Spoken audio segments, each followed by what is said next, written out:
Assalamualaikum warahmatullahi wabarakatuh. Perkenalkan, saya Lufti Marianawati dari kelas Perbankan Syariah 6C. Di sini saya akan melakukan review jurnal internasional yang berhubungan dengan tema Good Governance. Saya mengambil jurnal dengan judul The Implementation of Islamic Corporative Governance on Shariah Banking in Indonesia. Internasional yang berhubungan dengan tema Good Governance. Saya mengambil jurnal dengan judul The Implementation of Islamic Corporative Governance on Shariah Banking in Indonesia, atau jika di dalam bahasa Indonesia, implementasi Islamic Corporative Governance pada perbankan syariah di Indonesia. Jurnal yang saya ambil di sini berasal dari jurnal internasional yang bernama The International Journal of Applied Business Tijab. Jurnal tersebut merupakan volume kedua nomor 1 tahun 2018 yang terletak pada halaman 29-38 karya Novarini.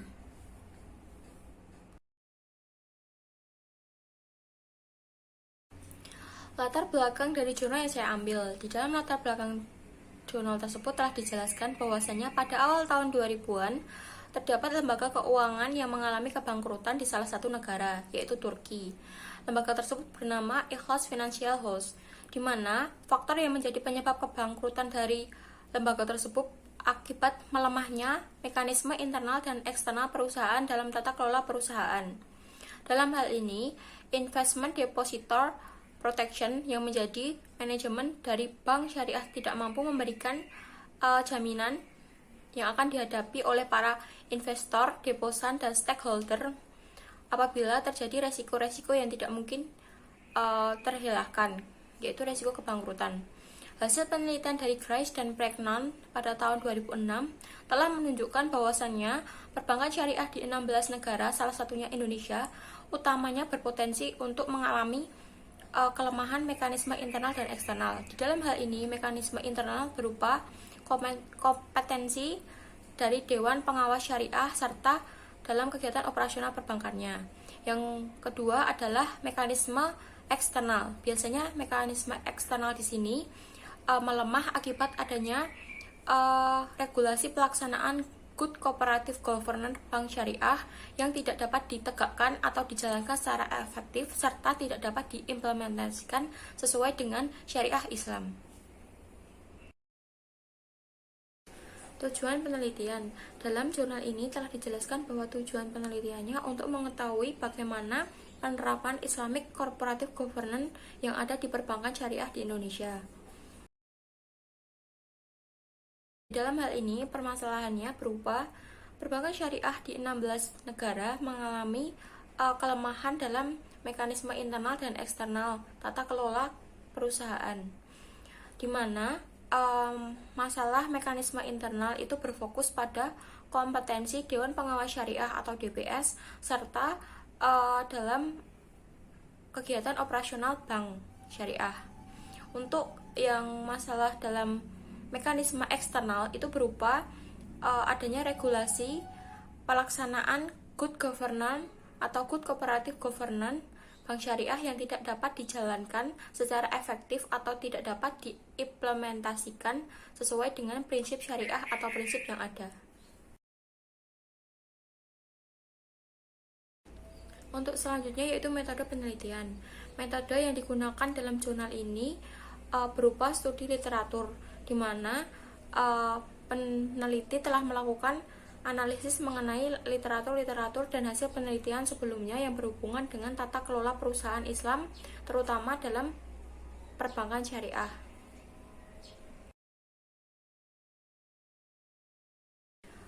Untuk bab selanjutnya yaitu mengenai pembahasan. Di dalam pembahasan di sini telah dijelaskan bahwasannya Asroni telah mengamati 9 bank umum syariah dan 2 unit usaha syariah di Indonesia.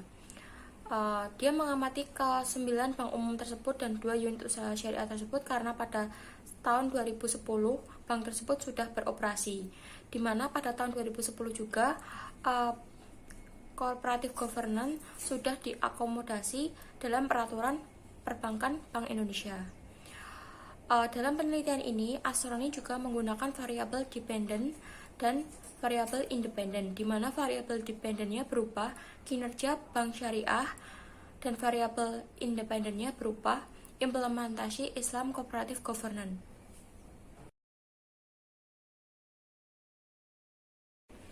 Hasil penelitian dari Asrori telah menunjukkan bahwa Islamic Corporative Governance telah berpengaruh positif terhadap kinerja perbankan syariah, di mana hasil penelitian tersebut telah memberikan dukungan empiris terhadap pelaksanaan tugas dan tanggung jawab Dewan Pengawas Syariah sebagai Dewan Penasihat dan Dewan Pengawas Syariah secara signifikan yang berpengaruh terhadap kinerja Islamic Bank Syariah yang diukur dengan menggunakan rasio pembiayaan bagi hasil dan zakat, akan tetapi tidak berpengaruh positif apabila diukur menggunakan rasio pendapatan Islami. Namun, dalam hal ini, analisis deskriptif telah mengungkapkan bahwa kinerja perusahaan perbankan syariah menyalurkan pembiayaan bagi hasil selama 2 tahun, yaitu tahun 2010 dan 2011, rata-rata per tahunnya baru mencapai 26%.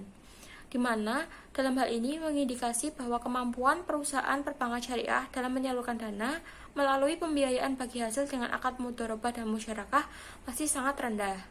Untuk itu, maka penelitian Asroni juga menunjukkan bahwa pemikiran Lewis pada tahun 2005 bahwasannya pembiayaan bank syariah yang ideal sesuai dengan prinsip ekonomi Islam adalah pembiayaan yang berbasis ekuitas, yang lebih dikenal dengan pembiayaan bagi hasil, dikarenakan berhubungan langsung dengan sektoril, yang mendorong kerjasama dengan berbagai kegiatan ekonomi semakin meningkat. Pemikiran Lewis dapat merekomendasikan kemampuan manajemen perbankan syariah dengan menyalurkan dana melalui pembiayaan bagi hasil yang perlu ditingkatkan.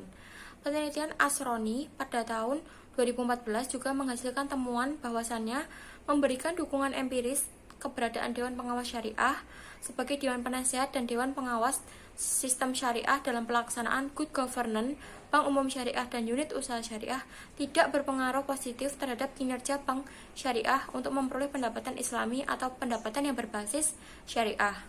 Hal ini dimungkinkan karena mekanisme perbankan di Indonesia masih menganut sistem dual system, sehingga dalam hasil penelitian Asroni, perolehan pendapatan yang tidak sesuai dengan prinsip syariah seperti adanya pendapatan dari bunga, dari denda, dan pendapatan lainnya kadang-kadang masih tidak dapat dihindari. Untuk selanjutnya, penelitian Asroni pada tahun 2014 juga memberikan dukungan empirisme terhadap implementasi Islamic Cooperative Governance. Pelaksanaan tugas dan tanggung jawab DPS sebagai Dewan Pengawas Syariah berpengaruh positif terhadap kinerja bank syariah dalam menghimpun dan menyalurkan zakat sesuai dengan ketentuan syariah.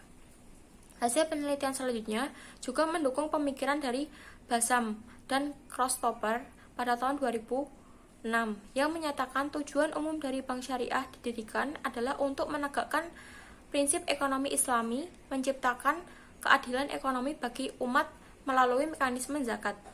Kewajiban untuk memenuhi zakat sesuai aturan syariah secara umum adalah 2,5% dari harta bersih. Namun demikian, hasil penelitian dari Asrori, rata-rata rasio zakat terdapat ekuitas hanya 0,66% per tahunnya.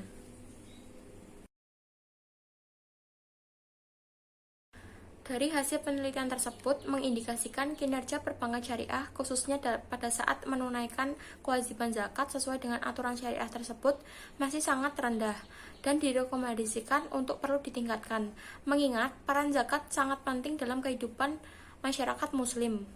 Penelitian Asrori juga menunjukkan bahwasannya implementasi Islamic Corporative Governance dalam pelaksanaan tugas dan tanggung jawab DPS sebagai Dewan Penasihat dan Pengawas Syariah secara signifikan tidak berpengaruh pada posisi kinerja konvensional perusahaan perbankan syariah yang diukur dengan menggunakan rasio-rasio profitabilitas, return on asset (ROA), return on equity (ROE), dan profit margin atau PN. Kesimpulan yang saya dapat ambil dari jurnal yang telah saya review adalah dalam jurnal tersebut telah dijelaskan bahwa implementasi Islamic Cooperative Governance pada perbankan syariah diakomodasi dalam Undang-Undang Perbankan Syariah dan Peraturan Bank Indonesia. Islamic Cooperative Governance dapat dilihat dalam pembentukan Dewan Pengawas Syariah dan Kepatuhan Syariah pada perbankan syariah. Selanjutnya, perbankan syariah di Indonesia belum ada yang melakukan Islamic Cooperative Governance secara penuh pada kepatuhan syariah untuk produk-produk keuangan syariah.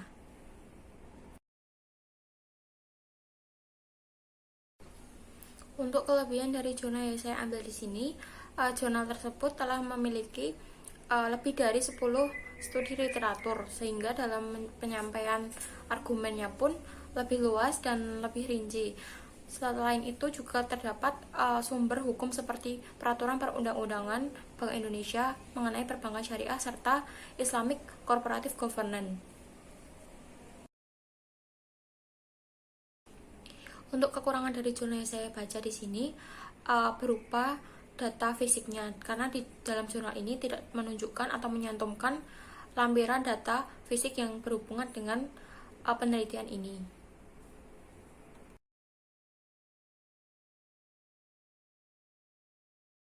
Demikian review jurnal internasional dengan judul The Implementation of Islamic Corporative Governance on Sharia Banking in Indonesia. Semoga bermanfaat. Terima kasih. Wassalamualaikum warahmatullahi wabarakatuh.